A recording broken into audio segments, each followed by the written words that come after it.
Bom, dando continuidade ao nosso curso de Física 1, vamos agora para a segunda parte dessa nossa quarta aula de momento linear e colisões, que, como o próprio nome diz, é a parte que a gente vai discutir um pouquinho sobre as colisões. Colisões nada mais são do que aplicações da conservação do momento linear. Então, como vai ficar claro nesses próximos vídeos, do ponto de vista conceitual, não tem nada novo nessa parte de colisões, em relação ao que a gente viu nos últimos vídeos. Tudo que a gente vai precisar para poder falar de colisões, a gente já viu nos vídeos anteriores, quando a gente estava falando principalmente da conservação do momento linear. A gente faz essa separação, momento linear e colisões, porque colisões são um tipo de aplicação de conservação do momento linear que é muito recorrente. Aparece em um punhado de situações e tem várias variações. Toda vez que a gente tem uma colisão, o momento linear se conserva, mas a energia não necessariamente se conserva. E aí, dependendo da situação, a gente tem que saber como é que a gente faz o balanço energético, como é que são as análises feitas ali, para a gente poder determinar, a partir da conservação do momento linear, qual que vai ser uma configuração final de um sistema após uma colisão. Então, o contexto de colisões acaba sendo bem relevante para a gente estudar, porque ele não só faz a gente discutir sobre a conservação do momento linear, que querendo ou não faz parte do tópico dessa nossa quarta aula, mas também mostra como é que a conservação do momento linear, de maneira geral, não vem sozinha. Ela tem que estar aliada de alguma outra análise do sistema, que no caso aqui vai ser a conservação ou não da energia.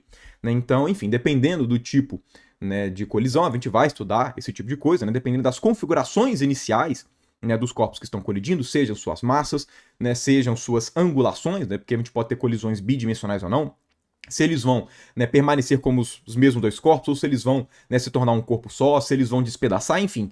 Cada variação de um contexto de colisões acaba trazendo uma análise mais rica que envolve a conservação do momento linear, ok? Junto, claro, com a ideia de conservação de energia, e, enfim, tudo isso faz com que o estudo de colisões seja bem estratégico e faz com que a gente faça uma separação mental, pelo menos, do contexto de momento linear e colisões. Porque essa separação não é por conta do ponto de vista conceitual, como eu comentei, porque não vai ter nada de novo, mas sim só para a gente poder fazer uma separação clara de qual é a física que a gente vai usar, e aí vamos discutir bem mais sobre um tipo de aplicação.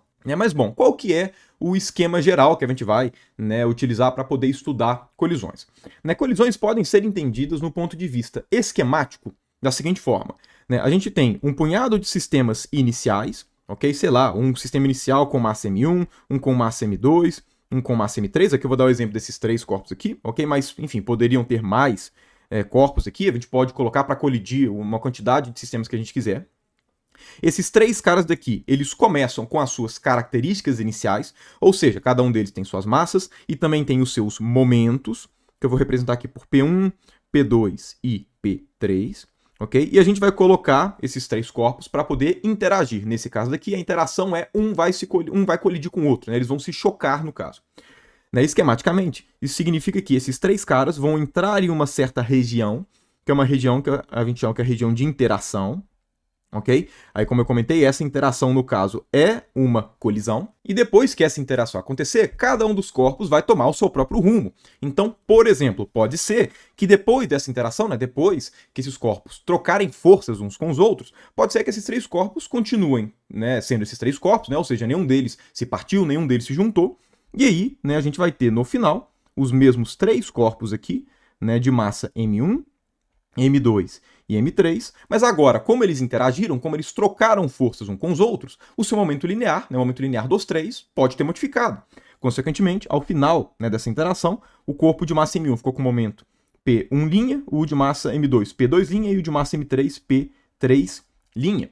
Certo? Agora, pode ser também que, depois dessa colisão, o corpo de massa M1 e de massa M2, eles se juntaram. Sei lá, colisões, em colisões todo tipo de coisa pode acontecer, Então, se o corpo de massa M1 e M2 ficam colados depois, por exemplo, no final a gente vai ter um único corpo aqui de massa M1 mais M2, com um novo momento, sei lá, que eu vou chamar de P4', só porque, enfim, já usei P1, P2, P3, enfim.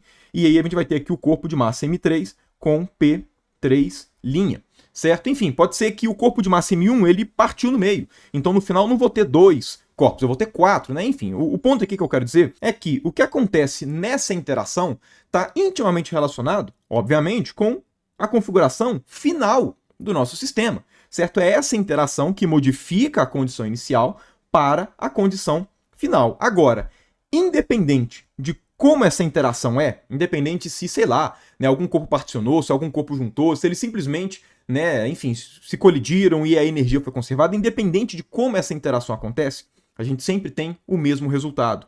O momento linear total de antes é igual ao momento linear total de depois, o momento inicial é igual ao momento final, ok? Por quê? Porque nessas interações daqui, né, o tipo de interação que é gerado nesses corpos aqui são interações entre eles próprios, são todas geradas por forças internas. Aqui eu estou supondo que não tem nenhum agente externo que chegou lá e mexeu no sistema, certo? Então, como é tudo força interna, pela terceira lei de Newton, forças internas se cancelam, né, não tendo força externa, a gente tem a conservação do momento linear. Okay? O que acontece nessa interação vai ser relevante para a gente, né, no que diz respeito a considerações da energia.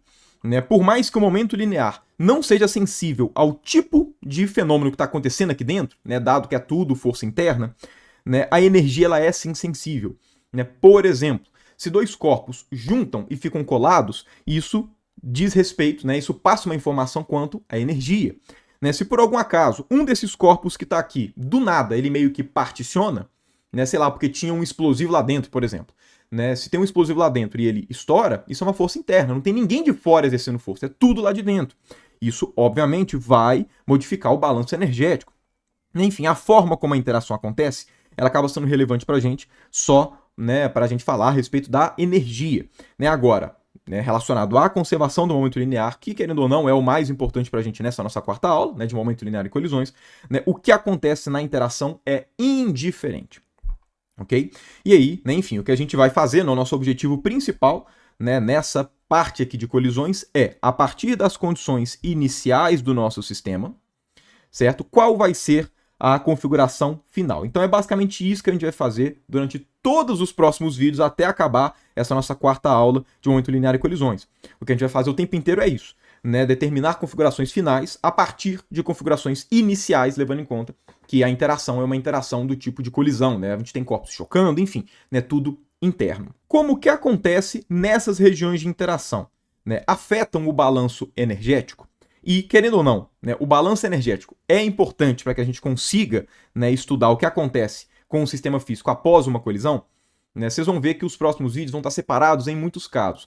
Né, eu vou resolver um punhado de situação, né, envolvendo colisões para a gente poder discutir o que cada variação desse tipo de interação acaba gerando num sistema. Né, se existe conservação de energia, né, qual que é a situação que tem maior perda de energia. Né? Enfim, se as massas forem diferentes, como é que isso impacta? A gente vai discutir vários casos, exatamente para a gente ver, né, como é que a variação, né, dessas condições iniciais e algumas particularidades, né, da região de interação acaba modificando a configuração final. Porém, independente, né, do tipo de caso que a gente for tratar, né, enfim, seja ele um caso muito específico ou um caso mais geral, em todos eles o momento linear vai ser conservado, que é a essência da nossa quarta aula. Mas beleza, apresentada então a premissa do que são colisões, eu queria discutir com vocês um conceito que vai ser um conceito bem importante para a gente nesse contexto de colisões, que é o contexto de impulso, ou, também de outra forma, impulso de uma força. Ok? Se tratando de colisões, as forças de interação elas são muito rápidas. Quem já viu uma colisão acontecendo, né, deve ter percebido que o tempo que a colisão acontece é muito rápida. Pega uma bolinha qualquer e joga, né, um objeto qualquer e joga na parede. O momento em que esse objeto vai estar batendo na parede e meio que refletindo, digamos assim, né, voltando, esse período do contato é muito rápido. Consequentemente, faz mais sentido, quando a gente vai fazer a análise de forças, analisar, né, as forças a partir do impulso que elas geram.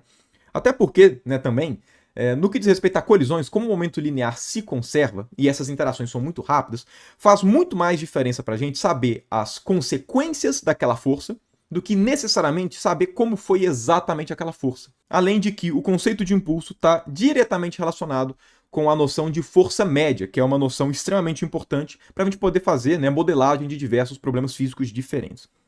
Mas bom, para a gente poder entender, né, definir o que é o impulso, né, e a relação dele, por exemplo, com a noção de força média e tudo, né, vamos pegar aqui um exemplo simples de uma colisão de duas partículas. Ok? Mas claro, essa mesma análise vale para qualquer tipo, né, de sistema que está colidindo, seja ele com muitas ou poucas partículas. Então vamos lá, imagina que a gente tem duas partículas aqui iniciais, e eu vou colocar elas para uma ir de encontro à outra, ou seja, elas vão colidir. Então a gente tem aqui uma partícula de massa m1 e momento linear P1, e aqui a gente tem uma partícula de massa M2 e momento linear P2. Né? Essa aqui está vindo para a direita e essa aqui está indo para a esquerda.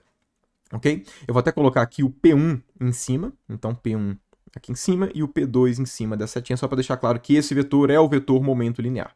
Ok? Enfim, esses dois corpos estão indo um de encontro ao outro, né? Eles vão se colidir, ok? Eles vão colidir um com o outro, então, né? Vamos lá, vamos colocar aqui o que vai acontecer logo depois. Então, os dois corpos aqui vão gerar uma força um no outro, né? De interação, ok? E aí, né? E depois disso, eles vão, né, cada um deles tomar o seu rumo. Aqui eu vou supor que o nosso problema é o problema de uma colisão unidimensional. Então, estou supondo somente que eles estavam indo um de encontro ao outro, assim, na horizontal, e voltaram na horizontal mesmo, ok? E aí, né, enfim, vão lá, aqui eles vão ter os momentos P1' e P2'. E aqui, né, claro, estou supondo que as massas não variaram, porque eles simplesmente, né, enfim, um bateu no outro. Ok? Vamos lá, como eu comentei, né, naquele resumo esquemático, isso aqui seria equivalente a dois corpos de massa M1 e M2, eles entram numa região de interação e saem os dois corpos de massa M1 e M2. A região de interação é o que está acontecendo aqui no meio, né? Essa configuração inicial é o que eu representei aqui e a configuração final é o que eu representei aqui embaixo. Ok? Vamos lá, né? O que a gente consegue dizer quanto a esse período de interação, a essa região daqui intermediária? Né? É aqui que vai surgir naturalmente a noção de impulso. Ok? Olha só, no momento que elas estão interagindo, né? Eu vou até colocar uma tocando a outra mesmo, né? Porque, enfim, tinha um espaço entre elas. Vamos lá, o que vai acontecer? O corpo de massa M1 vai gerar uma força no corpo de massa M2, que eu vou chamar de uma força F, que é a força ali de interação, a força de colisão. E o corpo de massa M2 vai gerar uma força no corpo de massa M1, que também tem valor F, só que está em sentido contrário, pela terceira lei de Newton, ok? Essas forças formam um par de ação e reação. De maneira geral, essas forças daqui são muito rápidas. Então, se a gente faz, né, um gráfico aqui de como é que seria a força em função do tempo, então vamos lá, força em função do tempo, né, imagina que a colisão aconteceu neste momento específico daqui. Okay? Normalmente, o gráfico ele é algo dessa forma daqui, ó, da força. Ele é como se fosse só um pico, certo? Porque, enfim, a força ela é bem localizada, né, acontece em um intervalo de tempo ΔT bem pequenininho, ok? De forma que, na grande maioria das vezes, a gente sempre trata esse tempo como se ele fosse zero, como se a interação ela fosse instantânea, certo? De tão rápido que ela é, né? Porque, comparado ao nosso padrão de tempo natural, né, as nossas escalas de tempo cotidianas, esse tempo de interação é muito pequenininho. Agora, sendo esse tempo de interação pequeno ou grande, essa força, né, que foi simbolizada aqui por esse gráfico, é a responsável de fazer com que o momento linear inicial, deixa eu pegar aqui o laranja, esses momentos lineares iniciais, P1 e P2, se transformem em P1' e P2'. Ou seja, essas forças elas geram uma variação do momento linear, por obviedade, porque a gente sabe pela segunda lei de Newton que força resultante é igual a massa vezes aceleração. Certo? Que também pode ser escrito aqui no caso, né, como sendo variação do momento linear no tempo. Então, se existe força, então existe uma taxa com que o momento está sendo variado. Né? Na prática, essa taxa daqui, ela é, da mesma forma que a força é bem localizada, o momento linear, ele modifica nesse intervalo de tempo. Certo? Por quê? Porque o momento linear está variando no tempo enquanto a força. Se a força é bem localizada no tempo, então a variação do momento linear, né, desse P1 e P2 para P1' e P2' acontece muito rapidamente, certo? Acontece nesse micro intervalo de tempo que eu estou representando aqui por ΔT. Como isso é muito rápido, em muitas situações não faz muita diferença qual é a forma dessa força. Né? O que eu quero dizer com isso? Né? Olha só, se eu pego essa força daqui que eu desenhei, ou se eu pego essa força daqui, ó, como se fosse uma força constante, né? Se esse intervalo de tempo é muito pequeno, a gente não tem muita sensibilidade para distinguir uma força da outra. Da mesma forma, sei lá, imagina que essa força seja assim, ó, ela vai passando por algumas ondulações, certo? Imagina que ela vai fazendo assim, ó, e ela cai de repente, ela é assimétrica. Se esse ΔT é muito pequeno, a gente não tem muita sensibilidade sobre a cara desse gráfico de força. Então, para a gente, é muito mais importante saber qual foi a consequência dessa força, né, do que saber como foi a força em si. E como é que a gente mede a consequência de uma força?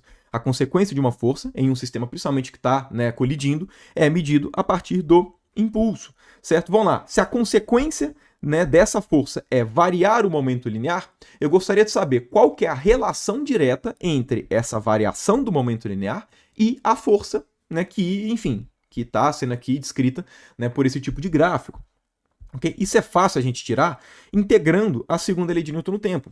Porque, perceba, olha só, se a gente integra a segunda lei de Newton no tempo, ou seja, eu vou integrar ambos os lados aqui, né, no tempo. Então, vou lá, integra aqui e integra aqui, né? Enfim, se a segunda lei de Newton se fosse igual à variação do momento linear no tempo, então a integral de ambos os lados também é igual. Certo? Aqui eu vou tirar a força resultante, porque eu estou supondo aqui que a força resultante, que atua em cada corpo, é essa força da colisão mesmo. Ok? Mas olha só, pela regra da cadeia, o que é esse cara? Esse cara daqui é a mesma coisa que integral de dp. Porque dp dt, dt, pela regra da cadeia, como se cortasse em cima e embaixo, fica só dp. Então o que está falando é que integral de força no tempo, né, é igual a integral de dp. Agora, integral de dp é a variação do momento linear. Certo? Por quê? Porque, obviamente, eu quero saber como é que o momento linear ele se comportou durante essa colisão, como é que ele variou durante a colisão. Então é como se eu estivesse integrando, né, em todo o instante ΔT que a força aconteceu. E aí esse cara daqui, por obviedade, é a variação do momento. Certo? Ou seja, o que a gente consegue falar? A gente consegue falar que, independente da cara dessa força, a integral dela no tempo passa para a gente a variação do momento linear. Né? Este cara daqui, integral da força no tempo, é o que nós definimos como impulso.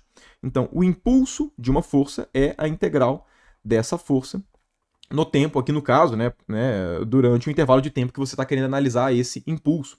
Então, significa que, independente da forma desse gráfico, eu sei falar, né, eu tenho a informação de que a área de baixo desse gráfico corresponde ao quê? Corresponde à variação do momento linear, né? Aqui no caso só ΔP, sem ser vetor, né? Porque o gráfico está só em termos do módulo, né? Mas enfim, esse cara daqui passa para a gente a variação do momento linear, que é a relação entre P1 e P1', a relação entre P2 e P2'. Como as forças de colisão acontecem em um intervalo de tempo muito rápido e, por consequência, nós não temos sensibilidade, né, sobre qual é a cara exatamente desse gráfico de força, é muito comum, quando a gente está falando, né, de colisões, passar, né, quando a gente vai discutir um pouquinho da força, a gente discutir mais sobre o impulso dessa força. Porque o impulso, sim, a gente consegue, né, medir diretamente, enfim, a gente tem sensibilidade, uma sensibilidade maior.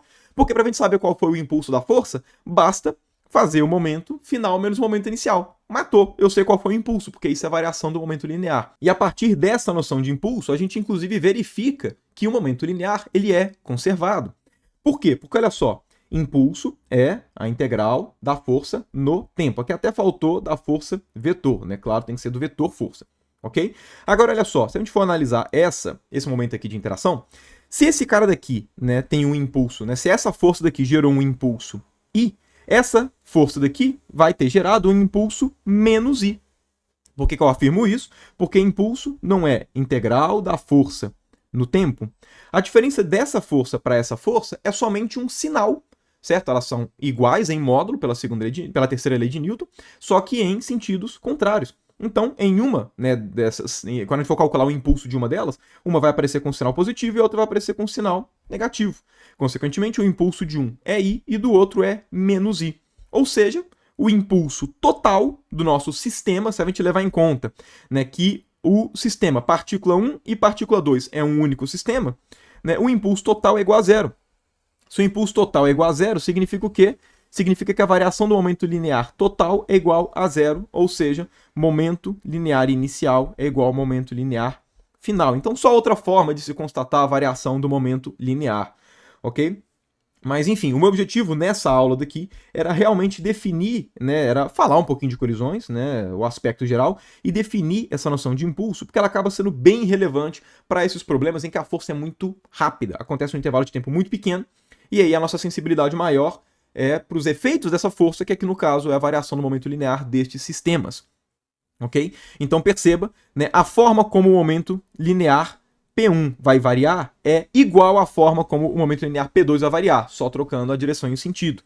Ok? Se a variação do momento linear total é igual a zero, então significa que a variação do momento linear do sistema 1, ou seja, delta P1 mais delta P2 é igual a zero, certo? Simplesmente escrevendo variação do momento linear em termos de P1 e P2. Então, o módulo da variação é igual, a única coisa que vai variar é o sentido aqui. Ok? Mas, bom, para poder encerrar essa primeira discussão, que é realmente uma discussão mais qualitativa, só colocando os conceitos todos aqui, né, eu queria só, né, mostrar como é que a gente pode aproveitar o impulso para a gente, né, discutir uma noção de força média. Né? Vamos lá, imagina que eu tenho aqui uma força, né, que é daquele tipo que eu comentei, né, uma força bem rápida, né, que a gente não tem tanta sensibilidade para a forma dela, ok? Então imagina que a gente tem uma força que ela é desse jeito daqui, ó. Então imagina que essa aqui é a nossa força. Ela não é uma força constante, evidentemente, ela é uma força que vai variando, ela vai aumentando, chega num máximo e, né, acaba reduzindo. Vamos lá, se essa força daqui acontece em um intervalo de tempo muito pequeno, né, então, como eu comentei, a gente não tem tanta sensibilidade para a cara desse gráfico de força. Apesar da gente não ter tanta sensibilidade para a cara dessa força, seria interessante a gente conseguir modelar de uma forma bem simples essa força, para que, sei lá, imagina que você precisa mais ou menos de uma cara, né, de um gráfico geral dessa força, para você meio que fazer algum tipo de tratamento de dados, sei lá. Você está querendo fazer um modelo, você está querendo resolver uma equação mais geral, e você precisa dessa cara da força. Né, uma forma, né, natural da gente fazer, né, esse tipo de análise é pensar na força média. Né, beleza, às vezes é difícil a gente ter uma ideia exatamente como foi essa cara da força. Às vezes essa cara da força, né, quando é muito rápida, ela nem é tão agradável. Então a gente pode fazer a seguinte pergunta. Que tipo de força constante é equivalente, no ponto de vista do efeito dessa força no sistema físico, né, em relação àquela força inicial que eu tinha? Ou seja, eu posso pensar em uma força média associada a essa força daqui. É sempre conveniente e importante a gente pensar em noções de média, né, para diferentes contextos, porque a média é uma forma simplificada de você analisar um contexto geral. Né? A média te permite analisar uma situação que pode haver variações, né, como se ela tivesse um valor constante. Né? Ela te passa uma noção geral do sistema. E como a gente não tem muita sensibilidade para a cara dessa força, porque ela acontece muito rápida, é natural a gente pensar em uma força média. Porque essa força média pelo menos é constante, então é mais fácil a gente modelar os problemas. Bom, o mínimo que a gente espera de uma força média é que essa força ela produza o mesmo efeito no nosso sistema do que a força normal, certo? A força média, né, porque a gente está buscando para ter uma noção de média, é uma força que gere a mesma consequência, só que com um valor constante, né, exatamente para passar uma ideia geral do problema. Agora, o que significa gerar o mesmo, né, impacto, a mesma influência nesse sistema? Significa que essa força média tem que variar o momento linear do nosso sistema de forma igual. Agora, variar o momento linear de forma igual corresponde ao quê? Corresponde a área desses gráficos tem que ser a mesma. Então, esses dois tipos de força, eles vão gerar a mesma variação de momento linear, que é o que acaba sendo relevante para a gente estudar uma colisão. O objetivo do estudo de uma colisão é, a partir das configurações iniciais, determinar as configurações finais. Ou seja, a gente tem que saber o quanto que o momento linear variou. Então, enfim, a nossa noção de força média vai ser uma força que vai gerar o mesmo impulso. Como é que a gente formaliza isso? Ó, essa daqui é a força real e essa daqui é a força média, ok? Então, o que eu gostaria é que o impulso da força, de fato, né, seja igual ao impulso da força média. O impulso de uma força vai ser o quê? Integral da força no tempo, né, no tempo que aquilo dali aconteceu, ok? E esse cara daqui vai ter que ser igual à integral da força média no tempo, né, no intervalo de tempo que ela acontece. Aqui no caso, eu vou colocar um ΔT linha, porque, lembrando, se eu estou pensando numa média, eu posso, né, querer, por alguma razão, né, supor que a minha força média está acontecendo em um tempo maior ou menor. Né, eu posso calcular essa média, digamos assim, no intervalo de tempo maior ou menor. Então, esses ΔTs não necessariamente precisam ser iguais. Dependendo da aplicação, você pode aumentar ou reduzir de forma conveniente. Né, é bem estratégico a gente colocar eles iguais, mas não precisa. Okay? Mas eu estou colocando esse ΔT' só para passar uma ideia. Okay? Agora, olha só, a força média não é, por definição, uma força constante? Então, ela pode sair da integral, certo? E aí fica, né, o impulso da força média fica força média, né, integral de dt no intervalo de tempo, ΔT'. Agora, esse cara daqui vai dar o quê? Vai dar o próprio ΔT'. Então, ΔT'. Sempre que a gente tem, né, o impulso de uma força média, o impulso é sempre força vezes o intervalo de tempo. E aí, né, que ela acontece. E aí você deve se lembrar, talvez, da noção de impulso que a gente vê no ensino médio, que é exatamente para uma força constante.